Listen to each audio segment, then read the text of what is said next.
Hey everybody, what I have for you today is a very special knife from my collection, the Reeve Small Sebenza with wood inlays. I'm going to tell you all about this knife. I hope you enjoy the video.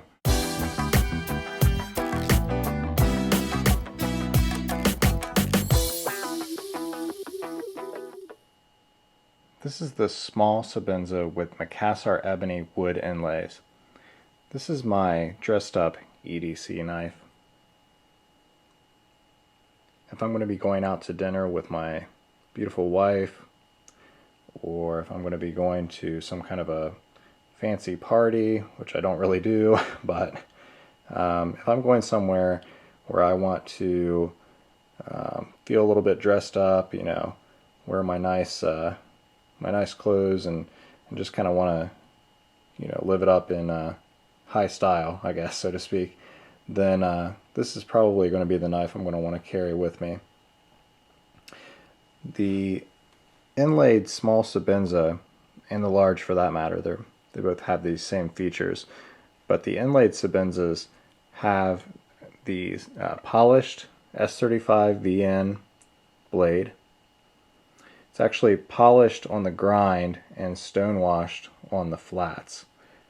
Maybe you can see that in the right angle. Yeah, you can kind of see that. They also have the gold hardware, so the gold thumb stud and the gold spacer, and the lanyard pin is gold anodized. It's not actual gold, it's gold anodized, just like the regular version has the blue anodized accents.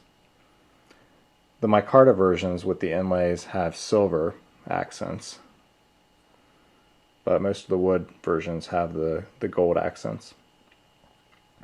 And then on your titanium handle scales, you have a satin finish on the flats with the sandblasted finish on the edges. So you can kind of see that, if I can get it to focus in, you can kind of see it here. This is not reflective, and this is a little bit more reflective, and you can see the fingerprints there up close. But Reeve does that so that it accents the wood inlays, because that's really what this knife is all about, are these inlays. And these ones are just beautiful. I really like this Macassar Ebony. I didn't really know much about this wood until I purchased this knife, but I'm really happy that I have this one because it's one of my favorite ones that I've seen. Macassar Ebony, apparently, from my research, is kind of a more rare wood. They use it a lot for fingerboards on really high-end custom guitars, that kind of thing. And it's very dense. It's really, really dense, actually, from my research. And it's kind of difficult to work with. It's prone to kind of chip when you machine it, and you need really sharp tools.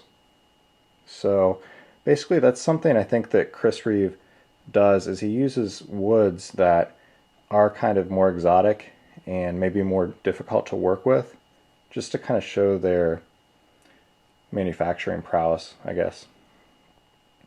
Something that is important to note on the inlaid Sebenza is that these wood inlays really are inlaid into the titanium handles. They aren't an overlay. This isn't wood that's just stacked onto the titanium scales. So they cut out this exact shape inside of the titanium handle scale, and then they cut out the wood in exactly the same size and shape so that it fits in here very, very tightly. You really can't see any space whatsoever between the wood and the titanium, but they are inlaid into the titanium, which is really, really cool.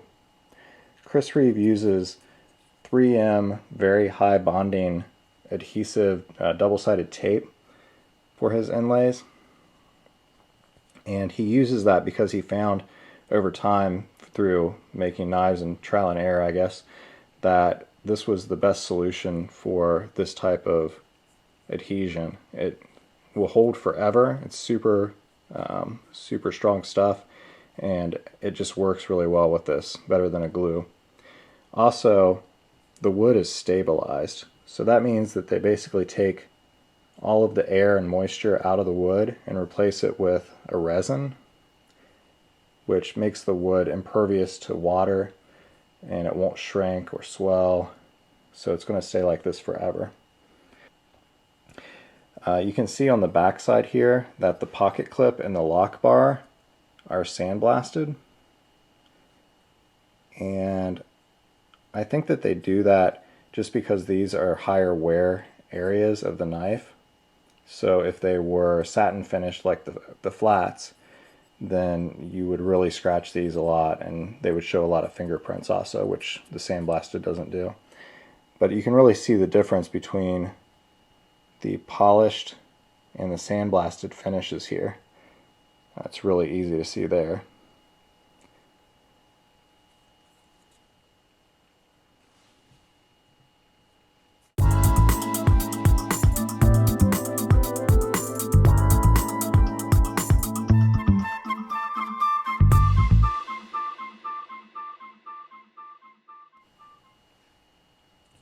There's a lot of talk about the smoothness of a knife, and Chris Reeve Sebenzas are known for being smooth. And this small Sebenza with the wood inlays is one of the smoothest knives that I own. Now, when you talk about smoothness, sometimes people talk about, well, you know, you can release the lock bar tension and the blade will just fall down. A Sebenza is usually not going to do that, in my opinion. So I kind of have two different ways of thinking about smoothness. There's smoothness, which means that you don't feel any hitches or sandiness or graininess in the action. There's no sound, and basically you don't feel anything that's basically causing any kind of roughness when you open it. And that's basically the way that this knife works.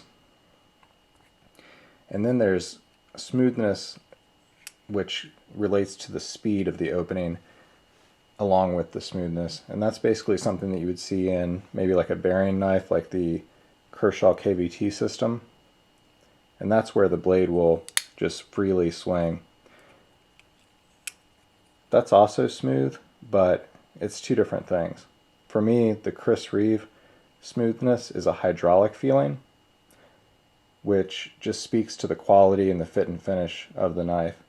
Not that there's anything wrong with, you know, say the Kershaw or zero tolerance KVT system, that kind of smoothness, or even a Spyderco, you know, Sage 2 smoothness. This is a smooth knife, and it opens fast, and the blade will just fall. It's very smooth. But it feels different than this Sebenza, which has a hydraulic smoothness with a little bit of resistance against your thumb, where it's not going to come down at all, even if you release the tension on this lock bar. But this just has a nice quality feel to it. It's hard to explain. I'm sure that you probably kind of get the idea. The deployment is by the thumb stud, obviously. You can see that this polished blade gets fingerprints pretty easily, so that's a little bit annoying, but it is a very nice finish. The pocket clip on a Sebenza is probably my favorite pocket clip. They just use one screw, and it's fit into the titanium, just like the wood inlays are cut into the titanium. It's super secure, and this shape, I don't know why all pocket clips aren't similar to this. I mean, it just works. And they put this dent right here, just in the right place where when you're holding the knife, it naturally fits in between your fingers, so it's not really hitting you. I mean, I don't really know how they do that. I have other pocket clips that are pretty annoying, but this one, and all, you know, my Chris Reeve knives have the same kind of pocket clip, which just really works really well. I don't generally carry this knife with the pocket clip. I usually put it in my pocket in a pouch. And it came with this really nice leather pouch sheath from Reeve. But actually I use this one that I got from a fellow YouTube member here that's a Stingray skin pouch sheath. And it fits really nicely in here. You just use the lanyard to pull the knife out.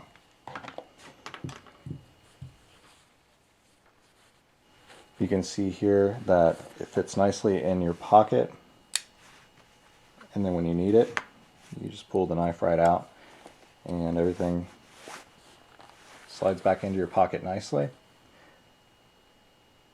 Here's an example of what it would look like if I use the pocket clip. So here it is in the pocket, and then comes out nicely, you know, rides nicely that way, just not the way I generally carry it. The ergos on the small Sebenza, so I like it with the inlays because it adds a little bit of thickness, which definitely helps in the hand. I haven't really had one without the extra inlays, but I really like this on the small. Compared to the large though, I prefer the large Sebenza ergonomics. It's just fits better in the hand, and I just feel more secure with this grip. The small, you can still get all 4 fingers on it, but it just doesn't fill the hand as much, I guess.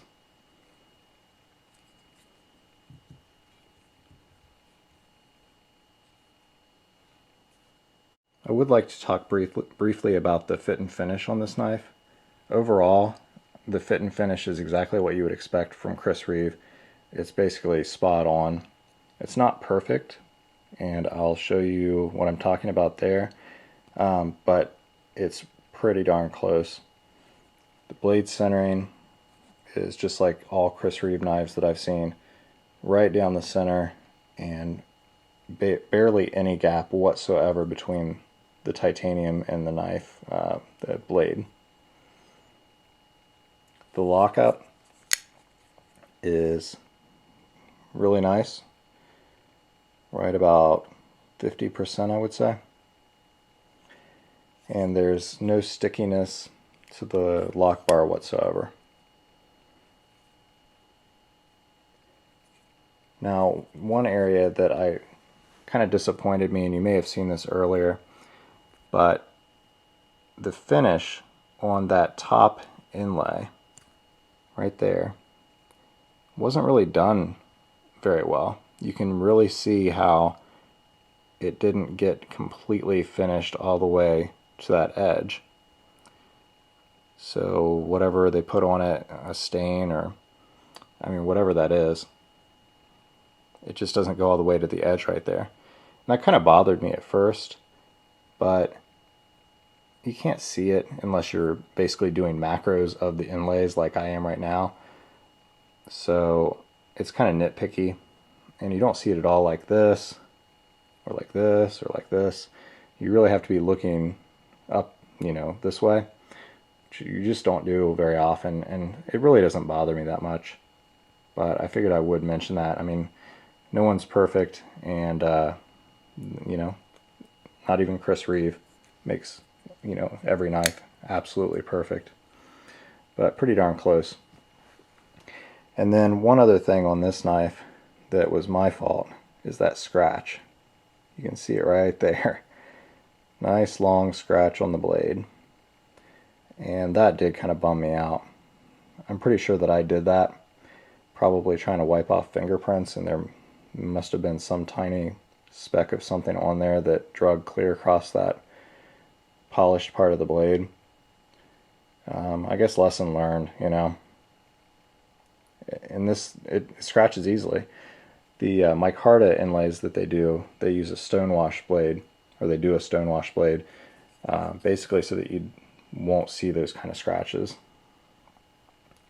And this side, it's not scratched yet, so it's that beautiful grind. does have the Idaho made stamp right there, which doesn't bother me one bit, but it also uses phosphorus bronze washers just like all Sebenzas. And of course the lockup is just super, super solid.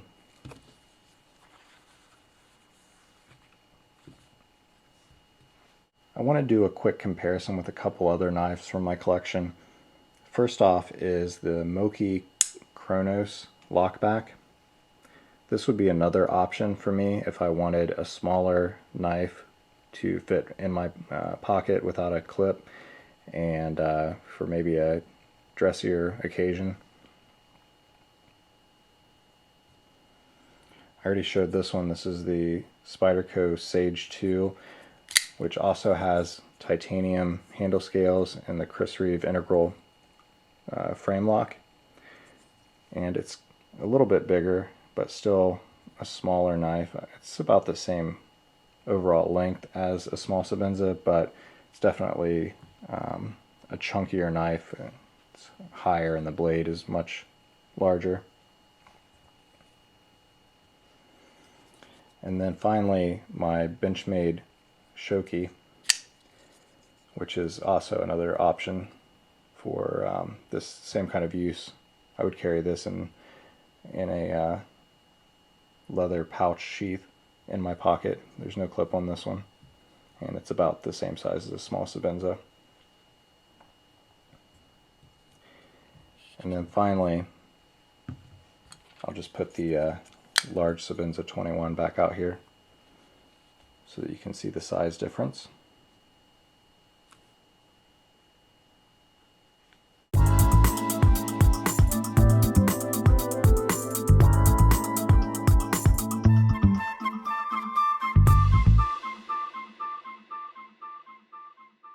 So what can I say? I'm just a huge fan of Reeve knives. This will probably be my only small Sebenza for a while. It is really great for what I use it for, which is a dressier option, but I do prefer the large Sebenza overall for an everyday carry user knife. There are a couple other Reeve knives that I would like to get at some point. I would definitely like to get my hands on one of Reeve's fixed blades, as well as a couple other Sebenza variants that I really kind of like. But these are my Reeve knives for right now. I hope that you enjoyed this video, and I hope that it did the Sebenza justice. Please leave me a comment below if you want to talk about the knife or the video. And if you haven't already, subscribe to my channel so that you don't miss out on any cool stuff that I have coming up. Take care, stay safe, and I'll see you on the next video.